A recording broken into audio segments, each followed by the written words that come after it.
Hello, my dear student. My name is Vishal Srivastava. I am an assistant teacher.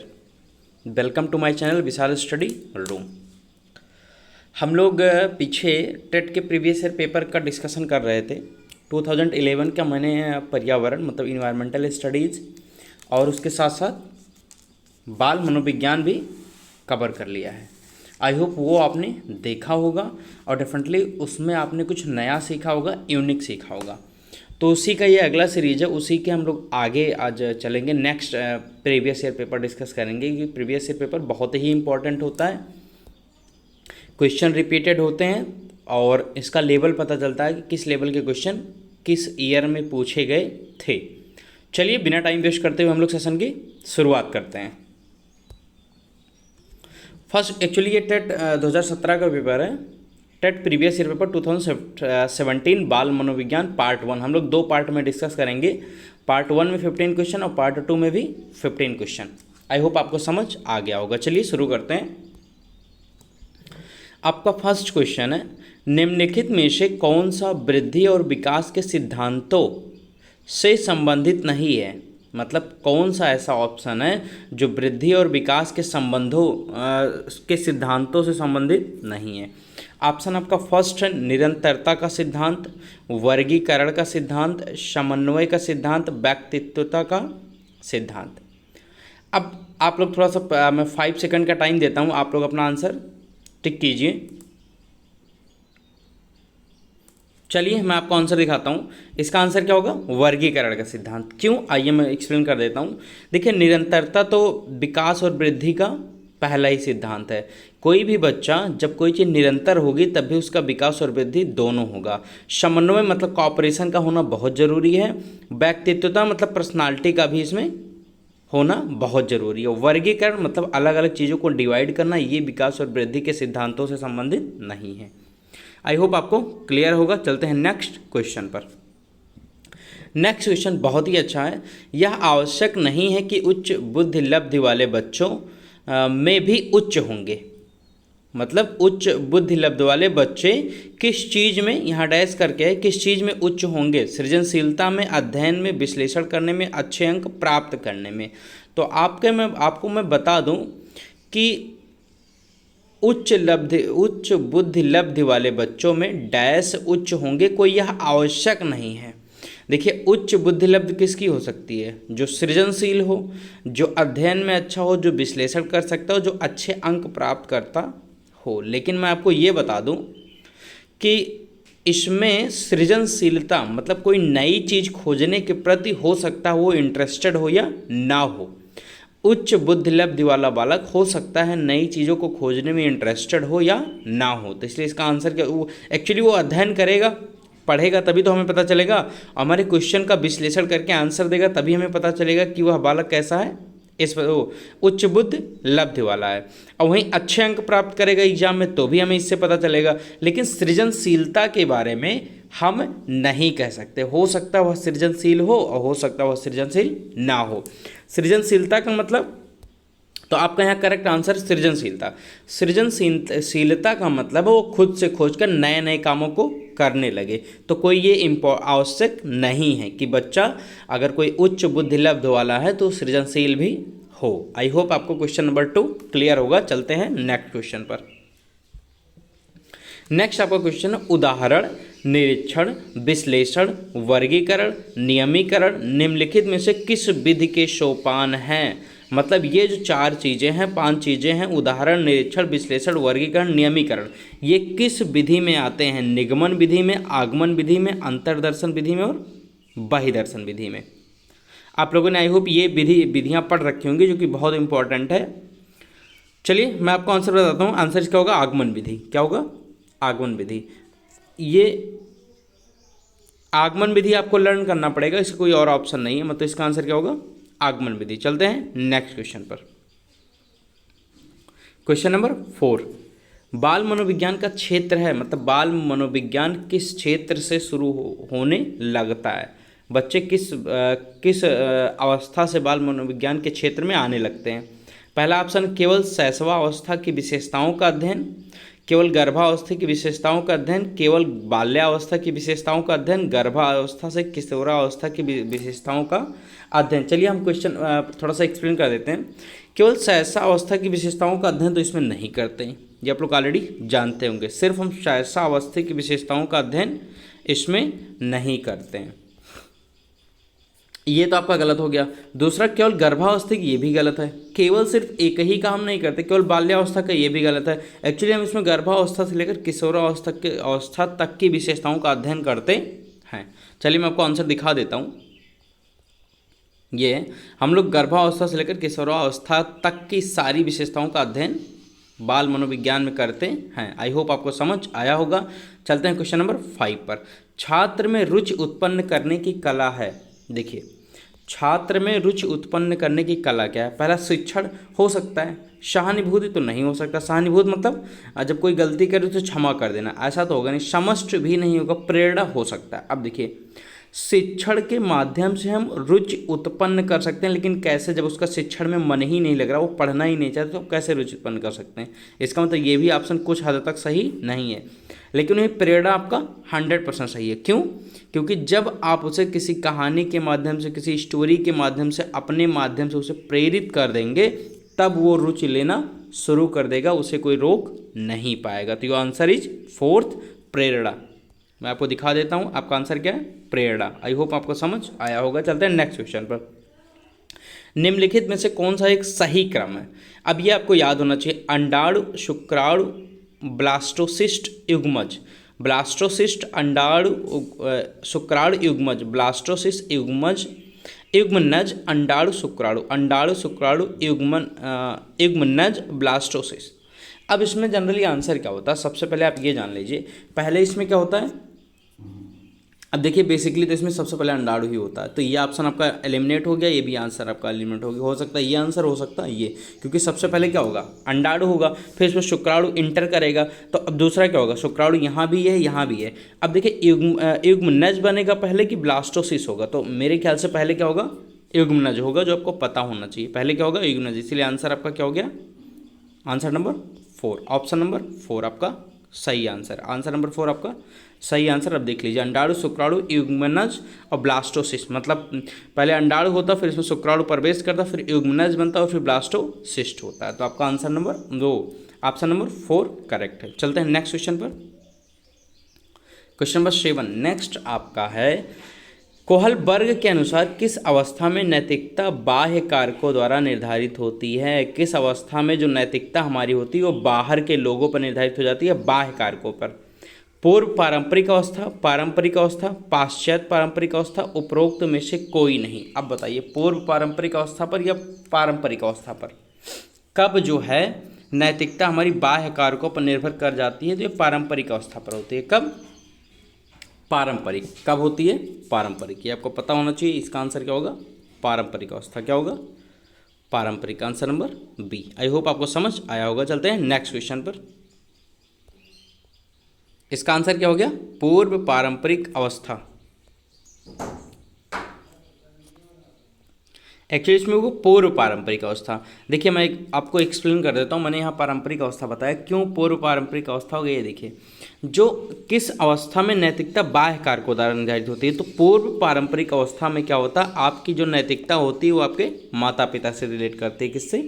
माता पिता से। तो इसमें आपका आंसर क्या होगा? पूर्व पारंपरिक अवस्था। और पारंपरिक मतलब जब उससे और ज़्यादा जानकार होते हैं तब आप इसको खुद से डिसाइड कर सकते हैं, लेकिन जब आप बहुत छोटे होते हैं तो वो आपका किस में आएगा? पूर्व पारंपरिक अवस्था में। तब आपके माता पिता जैसा कहते हैं वैसा ही आप करते हैं। अगर वो बता दिए किसी बच्चे को अच्छा है तो आप उसको मान लेंगे कि वो बच्चा अच्छा है। किसी कार्टून मूवी को कह दिए कि बेटा बहुत अच्छा है, तो आप उसको मान लेंगे कि वो कार्टून मूवी बहुत अच्छी है। तो इसलिए इसका आंसर होगा पूर्व पारंपरिक अवस्था। चलते हैं नेक्स्ट क्वेश्चन पर।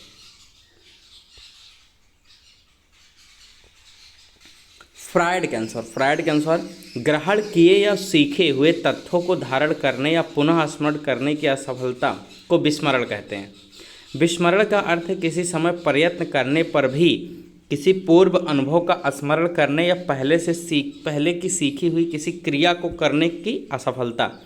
विस्मरण वह प्रवृत्ति है जिसके द्वारा दुखद अनुभवों को स्मृति से अलग कर दिया जाता है उपरोक्त में से कोई नहीं। फ्रायड ने एक विस्मरण का डेफिनेशन दिया था, वो आपको मैं यहाँ समझा देता हूँ। विस्मरण वह प्रवृत्ति है जिसके द्वारा दुखद अनुभवों को स्मृति से अलग कर दिया जाता है। विस्मरण मतलब भूल जाना।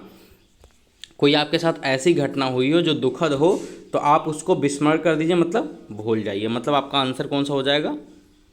आपका आंसर सी हो जाएगा। किसी दुखद जहाँ विस्मरण वह प्रवृत्ति है जिसके द्वारा दुखद अनुभवों को स्मृति से क्या कर दिया जाता है? अलग कर दिया जाता है। तो ऑप्शन नंबर सी आपका क्या है? करेक्ट है। आई होप आपको समझ आया होगा। चलते हैं नेक्स्ट क्वेश्चन पर। Question number 9। ध्यान आकर्षित होने में डैश की प्रमुख भूमिका होती है। मतलब किस चीज़ की सबसे ज़्यादा भूमिका होगी अगर किसी बच्चों का आपको ध्यान आकर्षित करना है तो? चलिए ऑप्शन देख लेते हैं। उद्दीपन की तीव्रता, उद्दीपन की उद्देयता, उपादेयता, उद्दीपन की विश्वसनीयता, उद्दीपन की सक्रियता। अब इसमें यह जरूरी है कि सबसे ज़्यादा जरूरी क्या है ध्यान को आकर्षित होने में। मैं आपको बता दूं आंसर इसका, आप थोड़ा सा पहले अपने खुद से डिसाइड कीजिए। देखिए सबसे ज़्यादा क्या इसमें ज़रूरी है? उद्दीपन की तीव्रता। सबसे ज़्यादा क्या जरूरी है? उद्दीपन की तीव्रता, कि उसमें कितना ज़्यादा अट्रैक्टिवनेस है, कि कितना ज़्यादा उस पर बच्चे मतलब कितना बेहतर है, तो उसी से बच्चे क्या करेंगे? ज़्यादा आकर्षित होंगे। तो यहाँ आंसर नंबर आपका क्या हो जाएगा? ए। या आंसर लिखा हुआ है उद्दीपन की तीव्रता। आई होप आपको समझ आया होगा। चलते हैं 10th क्वेश्चन डिस्कस कर लेते हैं। अंतर्मुखी, बहिर्मुखी तथा उभयमुखी व्यक्तित्व का वर्गीकरण किसके द्वारा किया गया था? ये बहुत अच्छा क्वेश्चन है, ये आपको पता होना चाहिए। आई होप आपको पता होगा। क्रेचनर, युंग, शेल्डन, स्पेंजर। ये तो बेसिकली आपको याद होना चाहिए, तो बहुत इजी क्वेश्चन है कि इन्होंने ये 3 चीज़ों के बारे में बताया था, युंग ने ही। किसके इन्होंने बताया था? युंग। ऑप्शन नंबर बी आपका करेक्ट है। चलिए देख लेते हैं आंसर, युंग। चलते हैं नेक्स्ट क्वेश्चन डिस्कस करते हैं 11th। व्यवहारवादी डैश ने कहा था, मतलब किस व्यवहारवादी साइंटिस्ट ने कहा था, मुझे नवजात शिशु दे दो, मैं उसे डॉक्टर, वकील, चोर या जो चाहूँ बना सकता हूँ। ये भी आपको आई होप याद होगा। ये किसकी थ्योरी है? वाटसन की। किसकी थ्योरी है? वाटसन की। कि उन्हें कोई भी बच्चा दे दीजिए नवजात, तो उसे आप जो चाहे, जो वो चाहेंगे वो बना देंगे। आप कोई चीज़ कह देते तो उसे वो भी बना देंगे। वाटसन ने ये कहा था कि मुझे कोई भी छोटा बच्चा दे दो, नवजात शिशु, मैं उसको जो चाहूँ वो बना सकता हूँ, चाहे डॉक्टर, वकील, चोर, मैं वैसी ही संगत उसको दूंगा, वैसी ही शिक्षा उसको दूंगा। आई होप आपको ये क्लियर होगा। चलते हैं क्वेश्चन नंबर 12 पर। यह आंसर है वाटसन। क्वेश्चन नंबर 12 आपका है, अंतर्दृष्टि सूझ द्वारा सीखने के सिद्धांत में कोहलर ने प्रयोग किया था। किस चीज़ों पर प्रयोग किया था? अंतर्दृष्टि सूझ द्वारा। ये बहुत ईजी है। सूझ द्वारा किस पर उन्होंने किया था? आई होप आपको पता होगा। सूझ द्वारा उन्होंने वनमानुषों पर किया था। किस पर किया था? वनमानुषों पर। एक केला लटका होता थोड़ा सा ऊपर, और बगल में कुछ बक्से रखे होते हैं, वहीं उसमें वनमानुष बंद होते हैं। तो वनमानुष पहले बहुत उछल उछल के केले को पकड़ने की कोशिश करता, बट नहीं पकड़ पाता। उसे लास्ट में एक सूझ आता, वो बक्से को अपनी तरफ खींचता, उस पर खड़ा हो जाता, आसानी से केले को पा जाता है। यही उनका अंतर्दृष्टि सूझ का सिद्धांत था। तो आंसर क्या हो जाएगा? वन मानुषों पर। वन मानुषों पर। चलते हैं नेक्स्ट क्वेश्चन डिस्कस कर लेते हैं। Question number 13। वह अवस्था जो कि माता के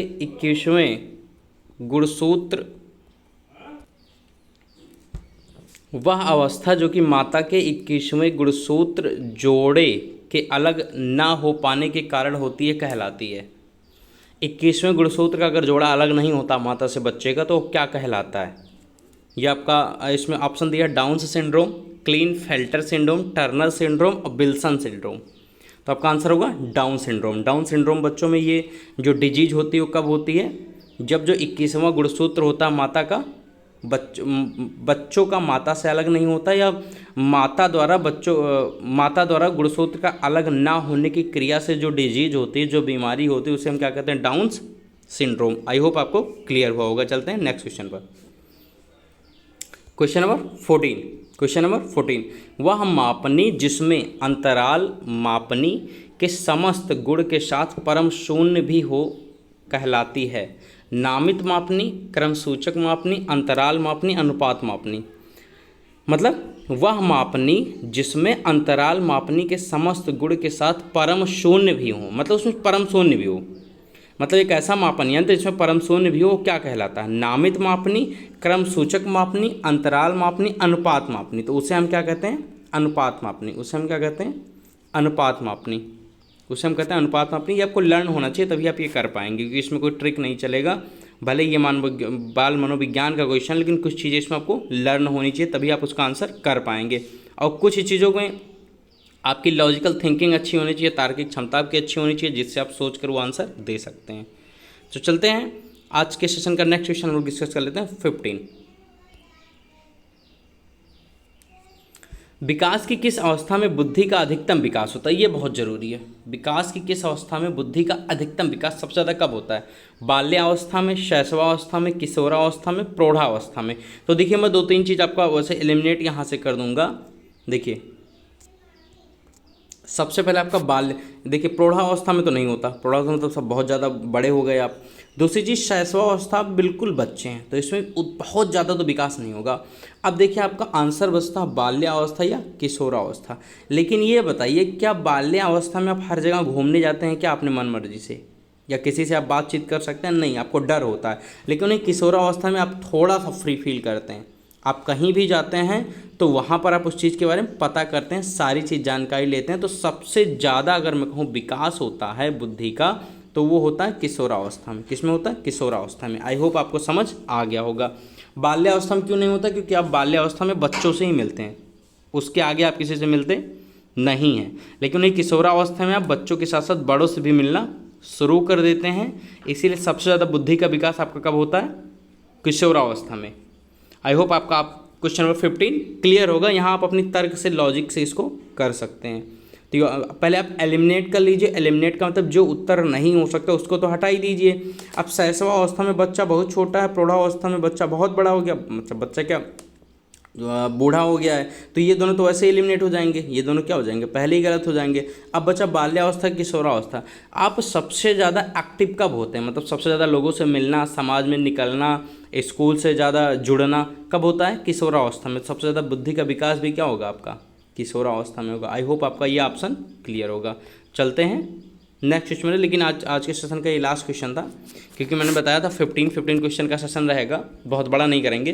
15 क्वेश्चन ऑलरेडी मैंने कवर किया, और अगला 15 क्वेश्चन मे भी शाम तक या कल अपलोड होगा। आई होप आपको ये 15 क्वेश्चन समझ आए होंगे। अगर कोई भी डाउट होता तो आप बिल्कुल कमेंट कीजिए कमेंट सेक्शन में, और सब्सक्राइब कीजिए, लाइक और शेयर ज़रूर कीजिए लोगों को जो भी टीचर हो, असिस्टेंट टीचर की तैयारी कर रहे हैं या टीजीटी की तैयारी कर रहे हैं।